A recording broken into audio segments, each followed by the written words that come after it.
last week, Janita had posted this post. So I want to share this and get her first person perspective on what she shared there for several reasons. Number one, I want to celebrate because it's pretty awesome. Number two, there are numerous lessons in here. And number three, it is absolutely a real world example of going deep, not wide. Her going the extra effort, being 3 feet from gold and just a little bit more pecking away, opening that up. So even for me, this was very eye-opening and made me wonder, where do I need to go deeper and not wider? Even though I say that often, sometimes I need a good reminder, like, hey, live the thing that you're talking about. So I'm not going to read this, but maybe, Janita, if you would summarize for folks what you had posted there and what has happened since then. Absolutely. So, Josh, I want to tag in on what you said, the last statement that you made, because I was just a half an inch away from swiping left. I know if it was Susan or Stephanie that said on one of our previous closers calls about, if you haven't gotten any responses, move on to the next leads, move on. And I was just about to do that. And I said, I've sent out all these email messages. I sent out something like 78 email messages, hadn't gotten any responses back. So I said, I'm just going to take one last round, circle back and do just a little short, just curious. Are you still accepting offers? And I did that to those leads and I got 4 responses. One thing, so the 78 was a mix of lead source, correct? There was some expired, it was some pre-foreclosure and absentee owners. Okay, so it was a mix of those. And it was 78 total contacts or 78 total emails? 78 total emails. Okay. And I just circled back around, replied all with that message, and I got the 4 responses on Monday. So it was, like I said. So the first time around, these 78, it was 0 response? 0. Or, okay. 0 responses. And when I say 0 responses to the emails, to the phone calls, and to the text message, no responses, just radio silent. Yeah. So I said, let me do the emails one more time. And then I got the 4 responses. And of those 4 responses, 1 had already relisted because that was one of the expireds, right? And 1 was already sold, even though I questioned that a little bit because I think it was just because it was the wrong person's contact information on that lead and not the current seller, because I went back and looked at the name. But then there would be 2 that were yeses. And so and one of those hasn't signed yet, but it seems like you're getting the listing, right? That's the one that I was really surprised because that was the one that was in the pre-foreclosure. He's the one that I got the telephone call on. We got on and I explained the 7-day stress-free program to him. And then we went ahead and he said, let's go ahead, set up an appointment for the 21st to come by, list the home for me, and let's give that a try. He's also the one that got the Loom video too. And what about the other one that said yes? Where are you at with that one? So the other one that said yes, I sent them a Loom video as well. Still hadn't gotten a response back from them yet. Okay. And why those 78? You just picked those 78 because they hadn't responded yet. And you figured, I'm just going to give it one last go. That's right. Okay. That's right. And I did the same thing again this Monday with the text messages that I got 0 response back. Because what I'm learning is that different people prefer different mediums of communication.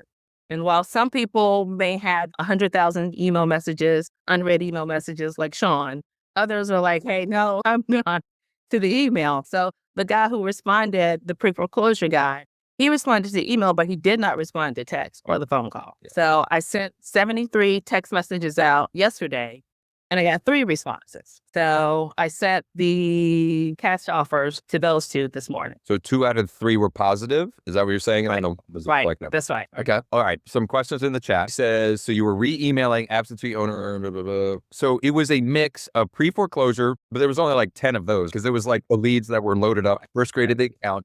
And then it was, do you have any sense of what the breakdown was of the remainder expired and absentee? Like a guesstimate, is like 50-50 or? I would say, yeah, 50-50. Okay. 50. And you said accepting offers, even though some of them had never really, yeah. And so they hadn't. You can't say the wrong thing to the right person or the right thing to the right. And CJ actually texted me. We've referenced CJ, maybe not as much lately, but one of the first calls he made using the app, he asked the people if they were still accepting offers. They had never been accepting offers. When you can say something that makes sense, it makes sense, but sometimes just saying something is all it takes to get the conversation. Dave, and I think probably a couple of folks maybe are curious, like, very technically speaking, like, how did you do that? In other words, did you go into your sent emails and just went and looked at them? Like, technically, how did you go back to those 78 and resend? So all of the email messages that I'm sending for LeadDeck, I have labeled them and add tags to them in Gmail for LeadDeck. So when you go into your Gmail, right, you can see everything that you actually tagged with LeadDeck. So yeah, I just went back to the sent mail and filtered on LeadDeck, and then I could see all of the emails that I sent out. It gave me a count of all the emails, so I could just go back to those and then reply with a new message. And then when you did the texting, how did you do that? Did you just So with the texting, I set up a group as well that says LeadDeck sellers.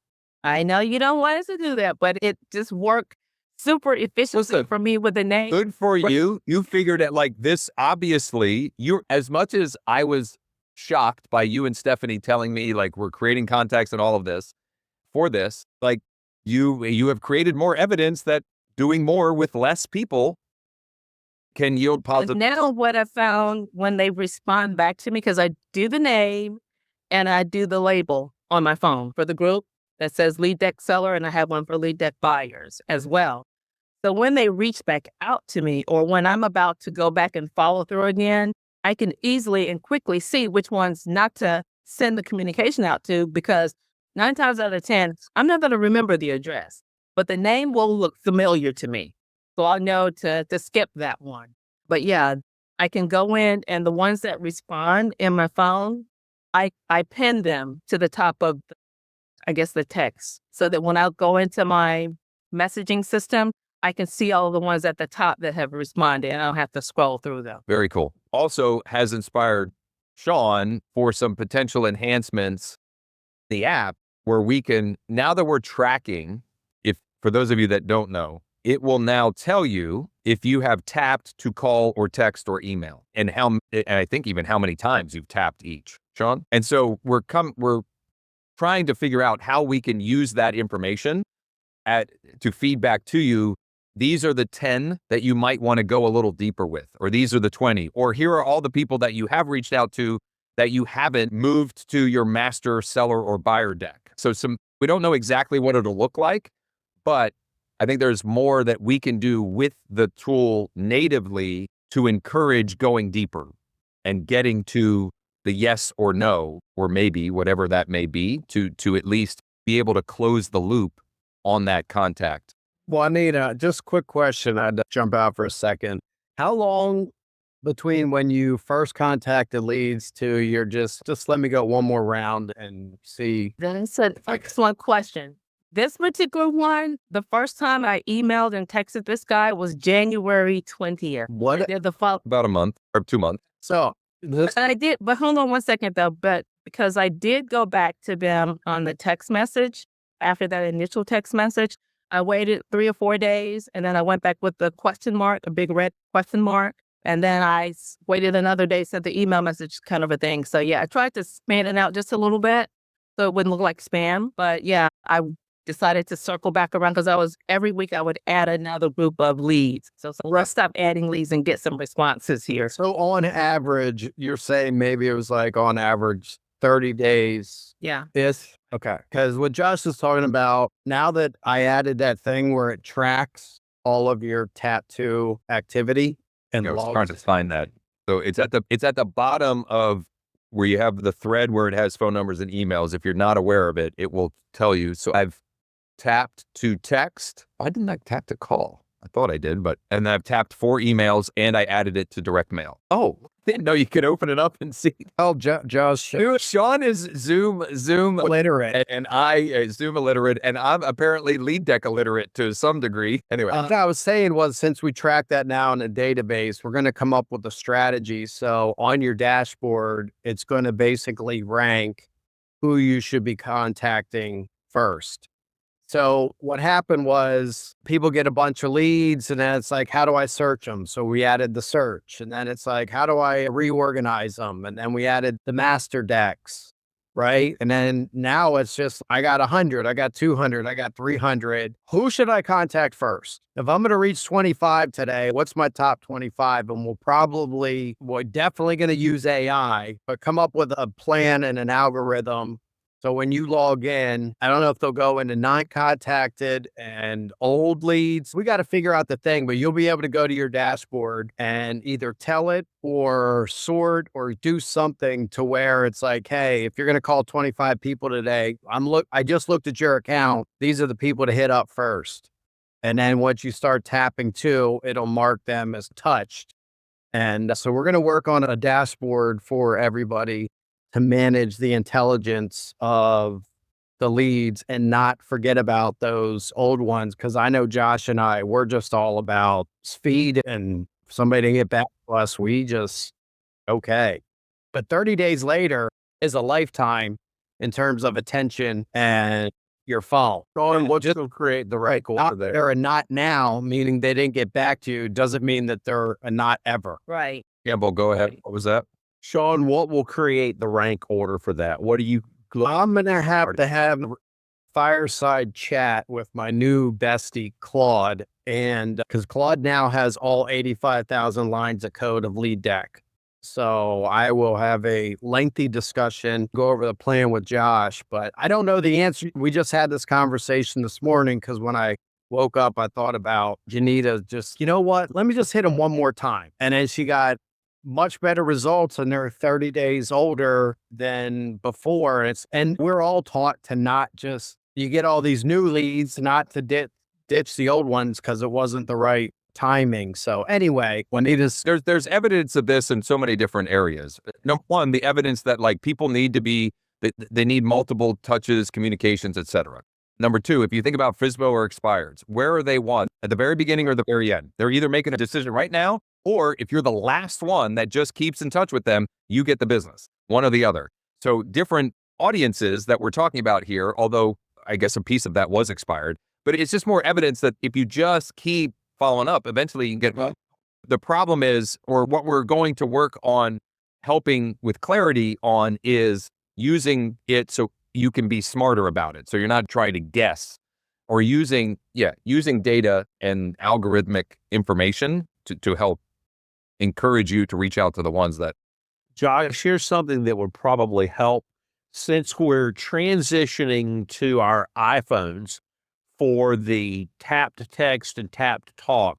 We probably need a field in the contact that we can click that once they've responded back to us, it can be noted that we've got a conversation going. Because right now, when you go in and look, I can see I've sent 3 emails and I've sent 2 text messages, but it doesn't tell me if I've got a conversation going, because that would cause those to come back up to the top again if we never got a response.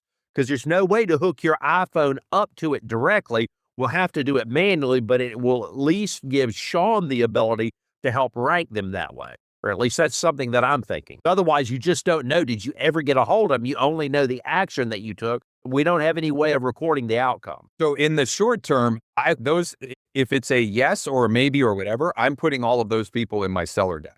And if in the longer term, if they're not, if they bubble back up, you'll either remember that, or if you tap to talk to them again, it might. What I've been doing, what I was gonna add also, and that's a very good point, Campbell, because what I've been doing, of course, it takes a half a second, is when I get a response from them, I check the green button that says contacted. And then when they say yes, or maybe or whatever, then that's when I do the favorite, the heart button, and then move them to the seller deck. So when you were saying, I think it was Sean was saying something about you've got the automated update. The checkbox if they've responded. Right. And then if a card you're adding, then you hit the heart and you pick. See, I'm doing the opposite. I'm hitting the green, meaning that I've actually reached out to them, regardless of whether they've come back. I've worked the lead. I mean, it's not I've done something like that. That's what I said. When I reach out to them, in addition to what Sean has added in the log, when I send them an email, a text, or a phone call, I use the green button to check that I contacted them. Right. So we're on the same page there. Yeah. Yeah.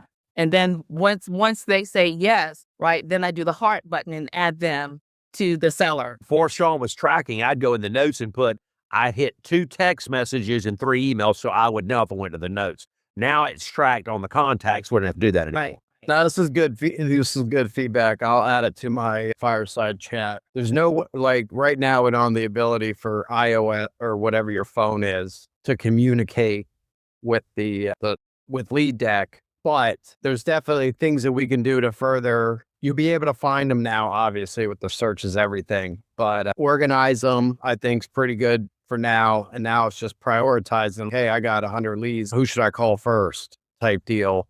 And then so anyway, I got enough to chew on. Sean, so now I know there may or may not be a way for you to do this, but so like the replies, the follow-ups that I'm doing, I'm going directly into Gmail. So that activity is not being captured in LeadDeck. Correct. 'Cause It's only, it's a tap. It's only tracking your taps. You can always tap it and not send the email from LeadDeck, but whatever. Like I said, if I were to tap to do the follow-up, then that would be a new email. It would generate a totally new email, right? No. So on your devices, when you tap, it asks for confirmation. So when you tap, it tracks, but if you don't send it, it'll still log it as you tapped it. So you could tap the email and not send the email. What Sean is saying is that that log, you could theoretically tap, it will track it, and you don't actually send it because it's a 2-tap. What you're saying is different, though. I think you keep the thread going. How we could, I don't know. We got a lot to think through, and this is all really good. Susan has her hand up, and then a bunch of questions in the chat, some of which are related to Janita, some are not, and I want to address all of those, and then I want to pull Campbell up as well, because I think he's got some things to share that would be of interest to everyone in the group as well. Susan, go ahead. Is this related to Janita or something different? Yes, it's related to this discussion. I was just wondering why we wouldn't go ahead and push those over to the CRM once you've contacted them, and then what happens to them in LeadDeck.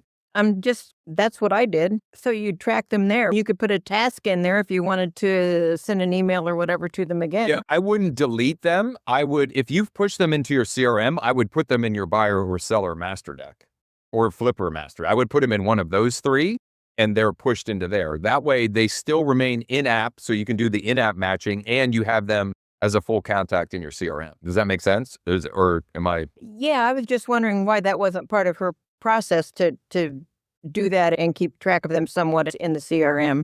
Yeah, it's a couple of reasons why I'm migrating over to a new CRM first, right about now. But I wanted to get the lead far enough that I would know once I migrated it over to the CRM, which campaign in my CRM to nurture them, to keep the communications going. So the initial yes to me is still not justification to move them into my CRM just yet. Some people may think differently. Like I'm in communication with one guy who is an expired listing, and we're sharing information back and forth. So he is in my CRM because I want to talk to you, Janita, but I'm just not ready right now.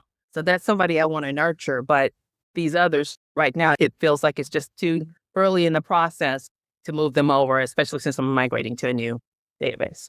I hope you enjoyed that clip, and more importantly, that you take some of the lessons Janita shared and you apply them to grow your real estate business. And if you'd like even more inspiration, scripts, and tools that you can use to take more listings and grow your real estate business, you absolutely should come join our free school community. The link is in the description or on our channel page.